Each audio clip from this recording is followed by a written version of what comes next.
Welcome. This presentation will be on the Phoenicians and the HYPERBOREans. This video will elaborate more on the ancient Irish connections that I have made in previous videos. This presentation is based and inspired by Michael Tartaria's work, Irish Origins of Civilization. I want to start off by saying that I'm not a scholar. You shouldn't take my words for fact. Just consider the subject matter with deep thought and no judgment. Try to let go of your conceptions of the speaker and also your conceptions of reality. Most of what will be said will be considered out of the norm of traditional mainstream history, but even some people who consider themselves to be alternative researchers still find some of the content I'm presenting hard to believe. The subject at hand really takes critical thinking to connect all the dots. We've been fed lies most of our life, and it's not surprising that we have no idea who we are or where most of our cultures came from. My goal of this presentation is to help start others on their journey of curiosity and critical thinking when it comes to human origins, cosmology, and ancient antiquity. What we have today is a culture who's constantly manipulated by alternative mainstream research. Most people actually believe that ancient aliens on TV is alternative research, when this is obviously propaganda to blind the people who actually think about the subject matter. Ancient Aliens doesn't want you to know our true history. And they definitely don't want you to know the true builders of the pyramids. I mean, come on, this is on the History Channel with Pawn Stars. Yeah, that ain't real history. I think with that said, we shall begin the presentation. At the end of the day, all I can say is that you must do your own research. The suppression of consciousness. Today, when we look at the majority of the population, what do we see? I mean, can we truly say that we're a culture that understands its past? In Plato's Timaeus, Solon is told by one of the priests in Egypt that they didn't even know where they came from. If the Greeks didn't know where they came from, what does that say about us? Today's people literally are incapable of thinking. We have the masses who are in groupthink, and anyone who thinks outside of the box gets whipped back into shape. America's ruled by corporations, and if corporations can be psychopathic, then what does that say about the media or the education system? It becomes obvious that empires can also become blind with the right to conquest. Why is it so crazy to believe that history can be rewritten? Everyone is in a trance-like state because all of the constant entertainment from every angle. None of us are taught to be masters of the mind, all of our thoughts are out of control, and we have people who suffer from boredom, which is a complete detachment from self-purpose and drive. Everyone's mind is overstimulated on serotonin from social media. Then we have coffee, porn, and unhealthy diets all contributing to the inability to have deep thought.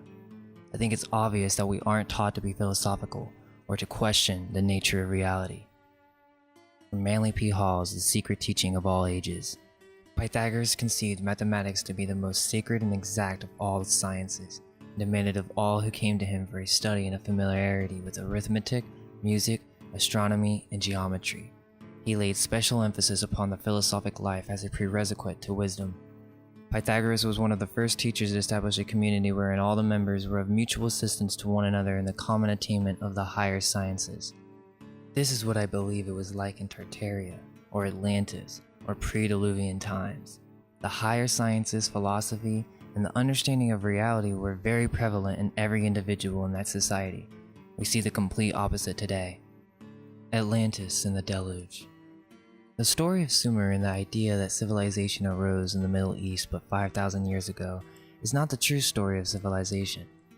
In the Vedas, we have stories talking about how mankind goes back millions of years.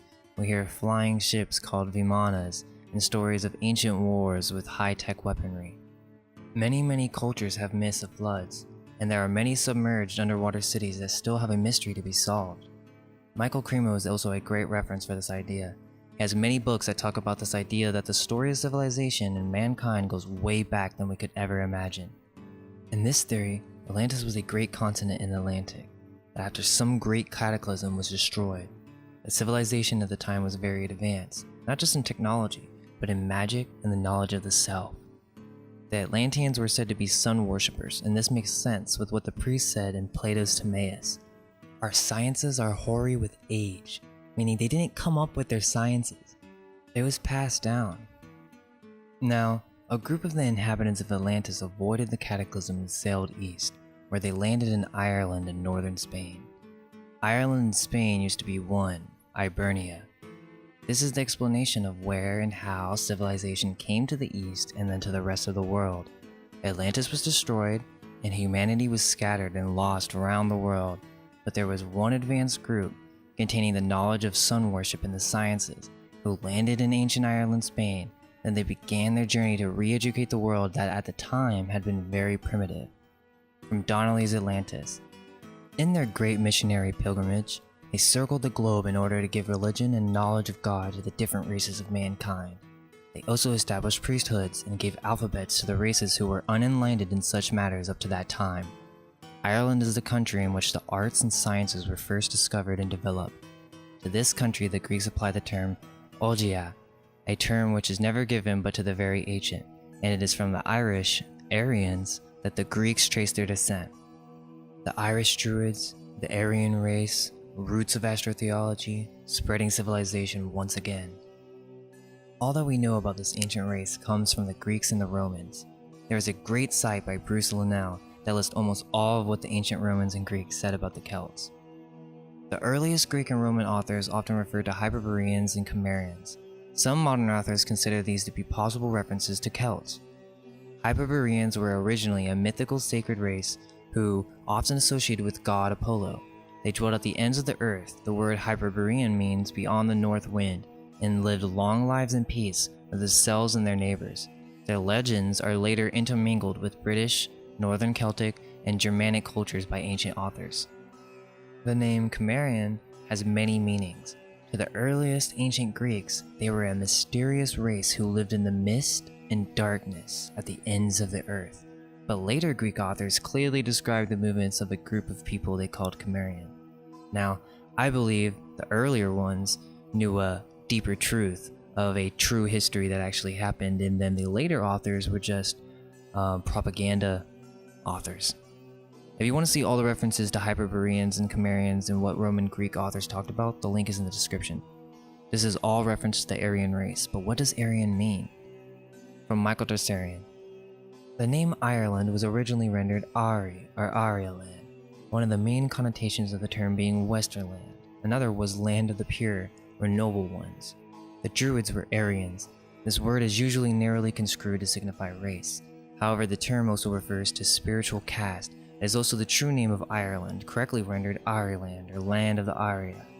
The term can be correctly rendered Iri, signifying the earth goddess of the ancient Druids.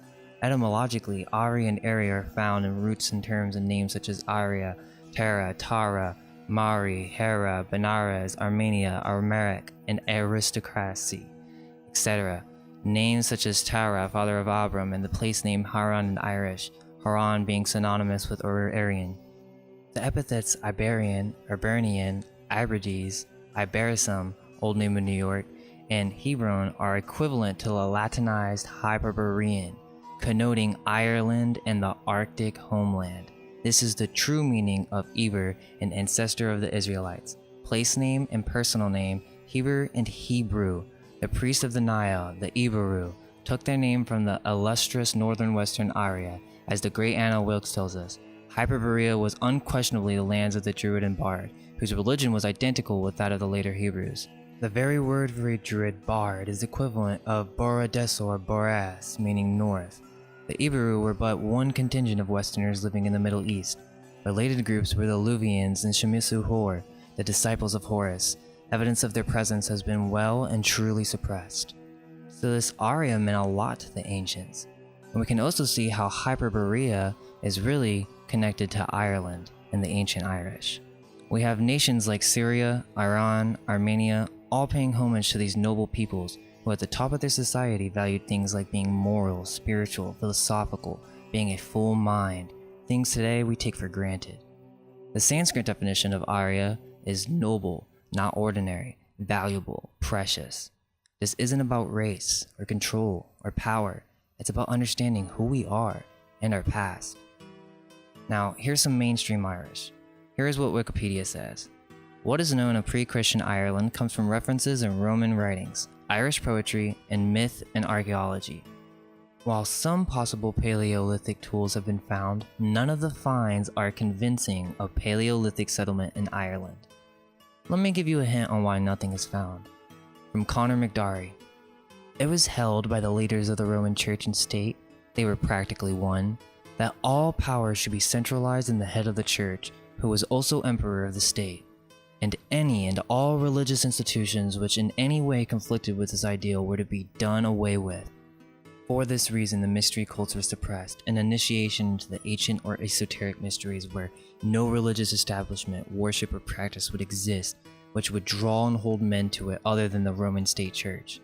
And besides, is the study and preparation necessary for those who were selected for initiation into the higher mysteries was such as to develop a highly philosophic and spiritual state of mind. Such study and preparation did not comport with the object which the church rulers had in view. Such minds would not yield adherence to a mere political and idolatrous church, whose doctrines were in the main intended for the uninstructed multitude. Such minds could not be dominated by a political or mercenary priesthood. They were enlightened men, and they stood in the way of the church project. Therefore, the institutions were produced such. Men were to be suppressed. Now, I believe that there are multiple levels to what we know as Druid. We have the ancient Druids, then we have the Jewish Druids. That will have to be for another video, but keep in mind with some of the stuff that I'll be saying that there's definitely a connection between the Jews here. The ancient Druids were the ancient priests who preserved the wisdom from Atlantis. This is where the source of astrotheology begins. I don't know how many of you guys know about Newgrange, but it's an amazing site. It's older than Stonehenge and the Great Pyramids of Giza, and guess what? We see the same thing, a massive structure that is aligned with astrological alignments and symbolism. Newgrange is even more amazing in that it's still perfectly aligned to this day with the winter solstice. From Julius Caesar. As one of their leading dogmas, they include this, that souls are not annihilated, but pass after death from one body to another. And they hold by this teaching, men are much encouraged to valor through disregarding the fear of death.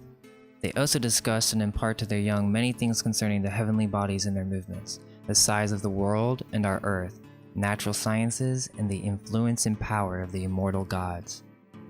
Caesar is telling you where Rome and Greece got their knowledge of the planets and gods, and their sciences from. You see all these Greek historians mixing truth with deception.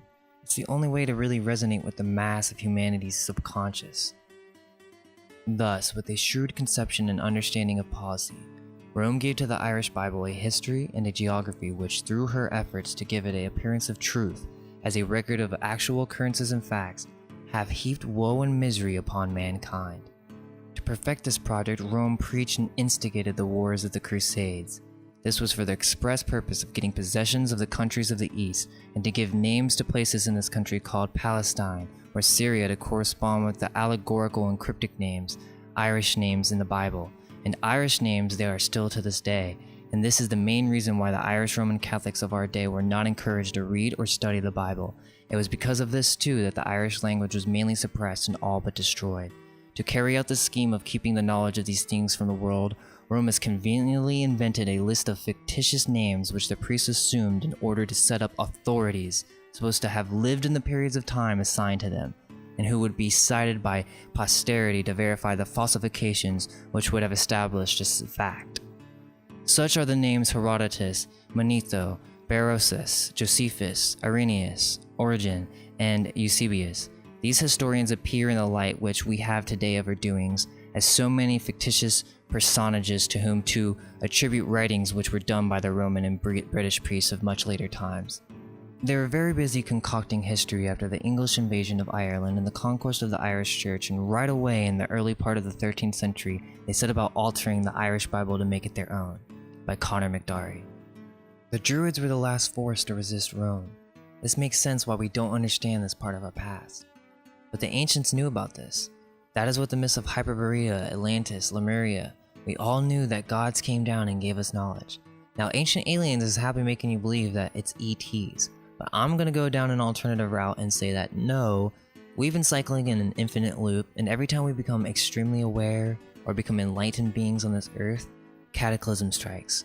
And the Romans decided that they could prevent this from happening by removing all traces of our past and by creating a false history in cosmology and religion, all in combination to put us in historical amnesia, with no capability to use our mind to understand what reality we're in.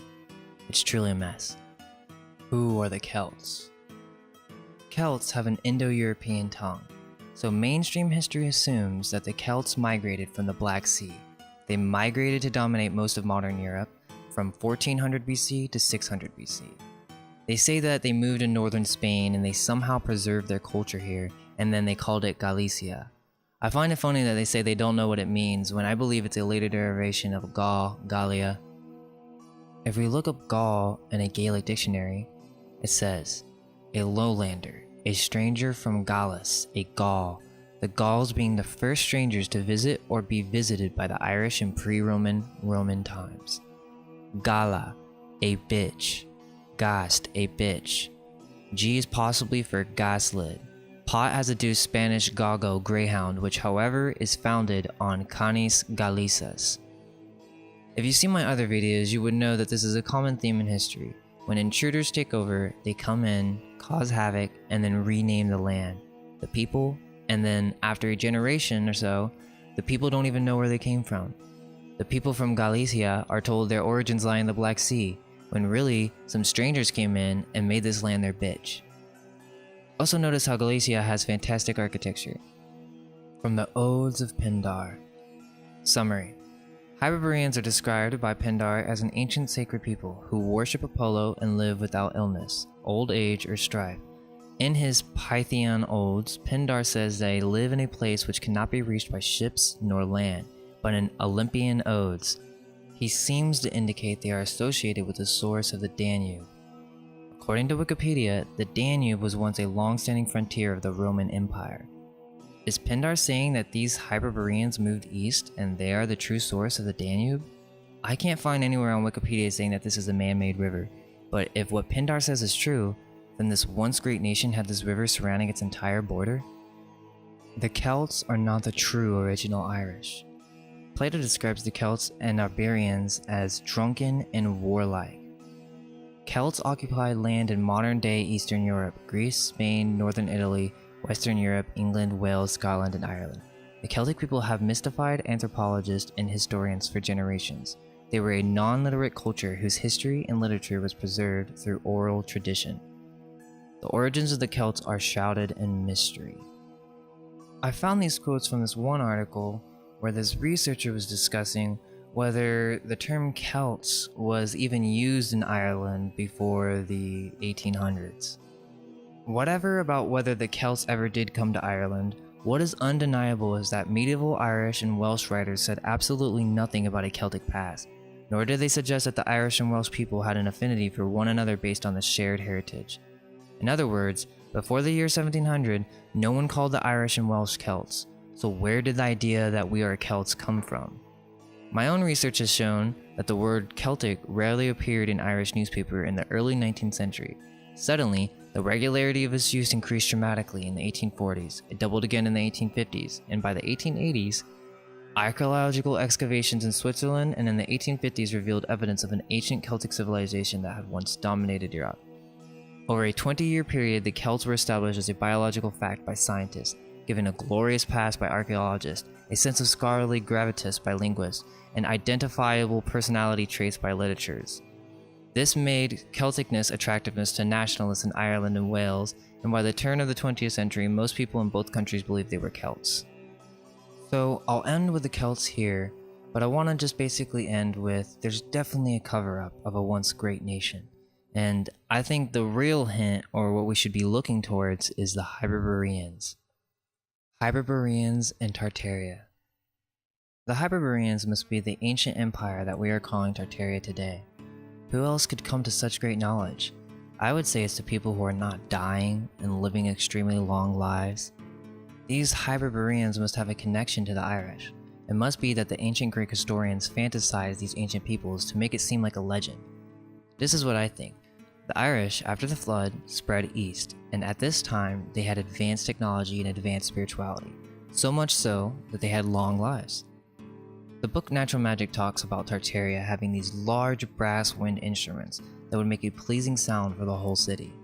This sound, I believe, had a magnetic effect on the body, allowing them to live long lives. These people created these great cathedrals for healing, energy, and learning.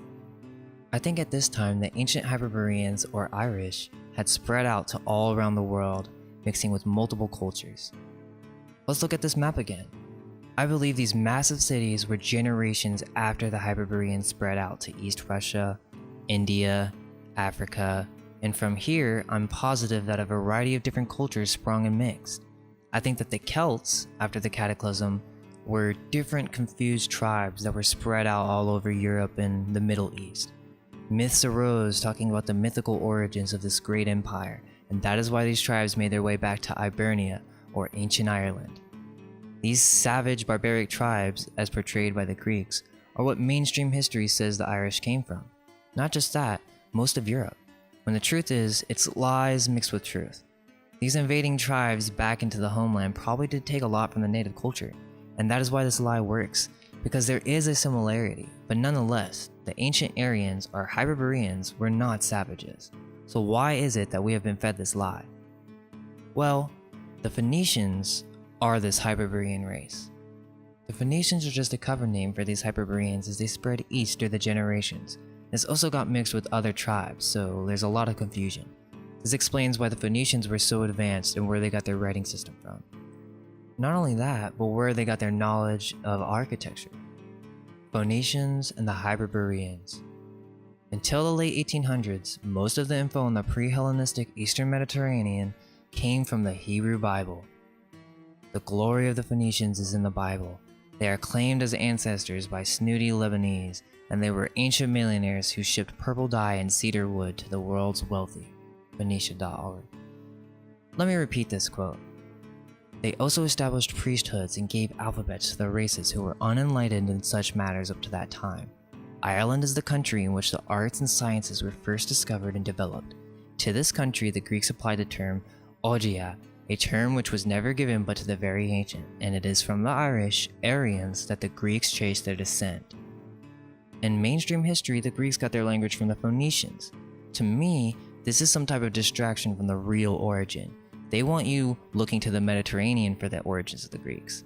I can tell you why. It has something to do with the Jews, but that has to be for another video. Quote, the first thing to clarify when it comes to the Israelites concerns the origin of the name Israel. This name was not original to the people mentioned in the Bible, whose center was Jerusalem. None of the cities of the Hyksos pharaohs and their people bear the title Israel.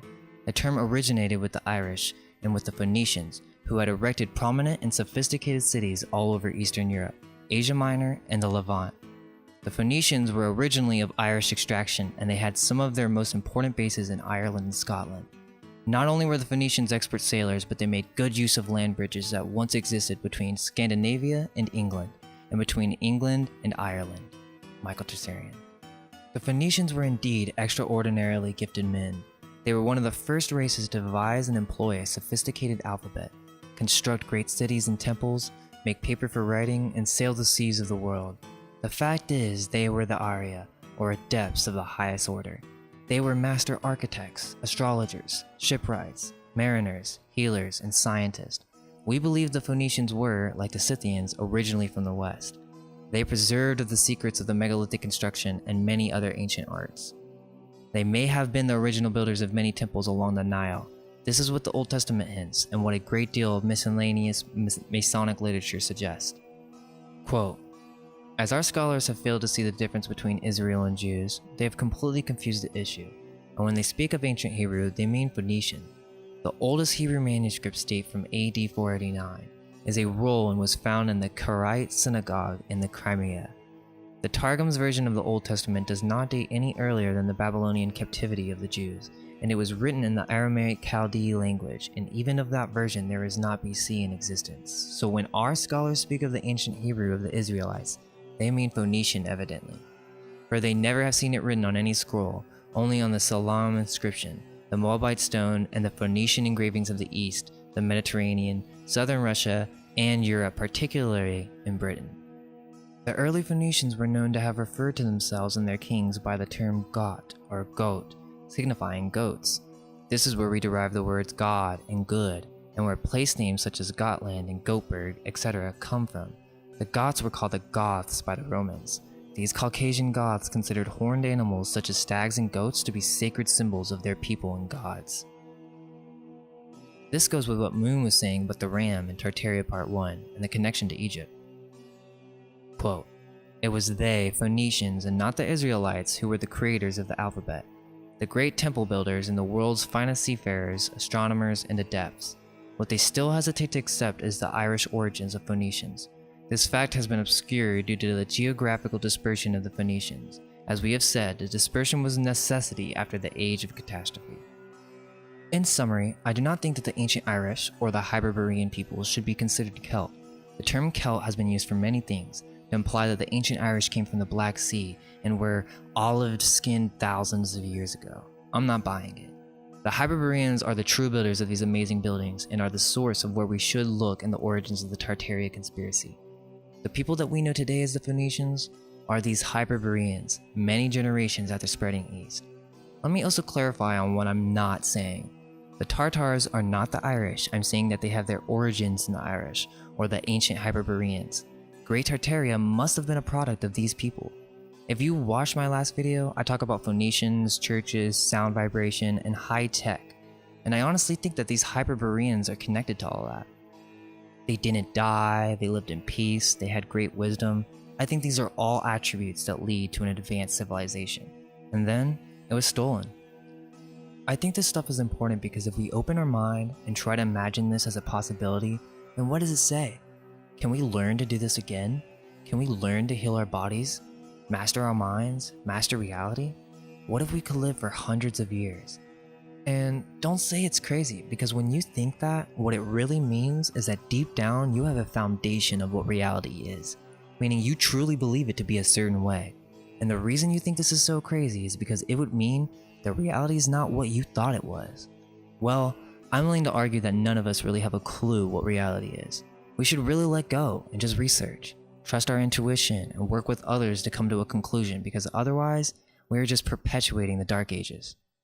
Well, thanks for watching, and let our minds be unveiled. Let go of everything you think to be true. Relax the mind and ask the question, do I truly understand what this reality is?